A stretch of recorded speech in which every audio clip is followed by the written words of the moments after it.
NDTV संवाददाता ने मंत्री झाबर सिंह खर्रा से भी बातचीत की। क्या कुछ कहा उन्होंने, सुनवाते हैं। मेरे साथ झाबर सिंह खर्रा हैं, जिन्हें नगरीय विकास मंत्रालय की जिम्मेदारी दी गई। सर, सबसे पहले तो आपको एनडीटीवी की तरफ से बधाई, आपने आज कार्यभार संभाल लिया।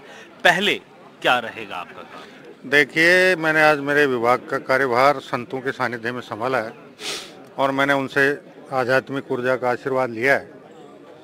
मेरे विभागों के प्रति मैं एक ही सोच है कि मेरे दोनों विभागों का हर काम पारदर्शी हो, भ्रष्टाचार रहित हो और आम आदमी को किसी प्रकार की तकलीफ नहीं हो। कल दिसंबर तक की प्रोग्रेस रिपोर्ट के साथ अधिकारियों को बुलाकर मीटिंग करूंगा। उसमें जो कुछ मेरे पास चर्चा परिचर्चा के बाद 2 दिन उनका अध्ययन करने के बाद 2 दिन बाद जब मैं समीक्षा बैठक लूँगा और मेरे पास जो सूचनाएं हैं और वो जो प्रोग्रेस रिपोर्ट लेकर आएंगे उसमें अगर कहीं कोई कंट्रोवर्सी होगी तो उस पर जवाब तलब करके जो कुछ मुझे करना होगा मैं निश्चित रूप से। लेकिन एक सवाल, और जिस तरीके से देखा गया है कि तमाम जो मंत्री हैं वो 100 दिन की अपनी कार्यशैली बना रहे हैं, आपकी क्या रहने वाली है? बस मैंने आपसे निवेदन एक ही कर दिया, मेरे विभाग के काम पारदर्शी तरीके से हों, भ्रष्टाचार रहित हों और जो भी योजनाएं हैं उनके पात्र व्यक्तियों तक उनका सीधा लाभ बिना छीजत के पहुंचे। मेरी 100 दिन की कार्य योजना यही रहेगी। एक सवाल और, क्योंकि जिस तरीके से देखा गया है कि बीजेपी की सरकार जब आई थी तो उन्होंने कई ऐसे मुद्दे उठाए थे, चाहे वो नगर आपके विभाग की अगर बात की जाए उसमें भी काफ़ी भ्रष्टाचार देखा गया था। अभी तक उनके ऊपर कार्रवाई नहीं की गई है। कई ऐसे अधिकारी हैं जो आज भी आपके विभाग में काम। देखिए, आपने अगर पिछले 10-15 दिन का काम देखा होगा, परीक्षाओं में जो पेपर चोरी हुए थे, सैकड़ों हजारों करोड़ रुपए में जिम्मेदार लोगों द्वारा बेचे गए थे, उसमें पिछले दिनों में कुछ कार्रवाई होती हुई आपको दिखी या नहीं दिखी? संगठित अपराध के खिलाफ जो कार्य बल बनाया गया उसकी गतिविधियां आपको दिखी या नहीं दिखी? भ्रष्टाचार के प्रति सरकार की जीरो टॉलरेंस नीति के अंतर्गत कुछ काम होता हुआ आपको दिखाया नहीं दिखा? तो समय लगता है, जैसे जैसे हमारे पास पुख्ता सूचनाएं आ रही हैं उसी के मुताबिक काम हो रहे हैं। प्राण प्रतिष्ठा की जा रही है, लोग वहां पे पहुंच रहे हैं, तमाम लोग। आप भी उनके भक्त हनुमान का कह सकते हैं कि एक पट्टा पहना हुआ, किस तरीके से देखते हैं? क्योंकि देखिए, 22 तारीख को तो सिर्फ जो राम जन्मभूमि न्यास द्वारा आमंत्रित अतिथि हैं उनका कार्यक्रम है।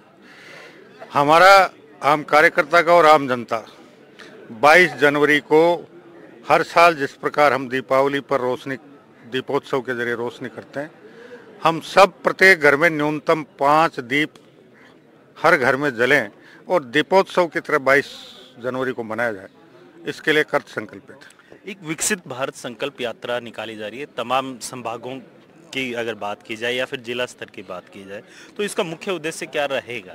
देखिए, यात्रा का देश को आज़ाद हुए 76-77 साल हो गए। भारतवर्ष जब आज़ाद हुआ था उसके 4-5 साल पीछे और 4-5 साल आगे 1 दर्जन से ज़्यादा राष्ट्र आज़ाद हुए थे। हमारे आज़ादी के संघर्ष में उन लाखों करोड़ों राष्ट्र प्रेमियों ने जो अपना सर्वस्व जिस सपने के साथ, जिस उम्मीद के साथ, जिस आशा के साथ अर्पण किया था, 77 साल में वो कितनी पूरी हुई, ये प्रत्येक भारतवर्ष के नागरिक के लिए मंथन का विषय है। और उसी पर विचार करते हुए माननीय प्रधानमंत्री जी का ये मानना है कि जब भारतवर्ष की आज़ादी के 100 साल पूरे हों तो हम हमारे उन लाखों करोड़ों राष्ट्रभक्त स्वतंत्रता सेनानियों जिन्होंने अपना सर्वस्व राष्ट्र को गुलामी की बेड़ियां काटने के बलिदान किया था, उनकी आशाओं, उनकी उम्मीदों, उनके सपनों को पूरा करते हुए भारत दुनिया का सबसे विकसित राष्ट्र बने। और भारत दुनिया का सबसे विकसित राष्ट्र तभी बन पाएगा जब भारत के एक एक नागरिक की वो अपनी जिम्मेदारी समझे और उसको निभाए।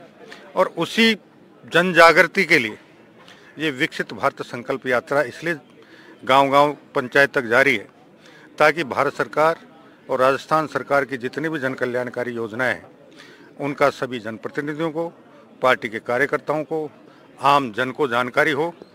और मेरा ये मानना है कि अभी भी बहुत से ऐसे पात्र लोग हैं जो योजनाएं 30-30 साल से चल रही हैं, 20 साल से चल रही हैं, 10 साल से चल रही हैं, अब तक जानकारी के अभाव में उनको लाभ नहीं मिल पाया।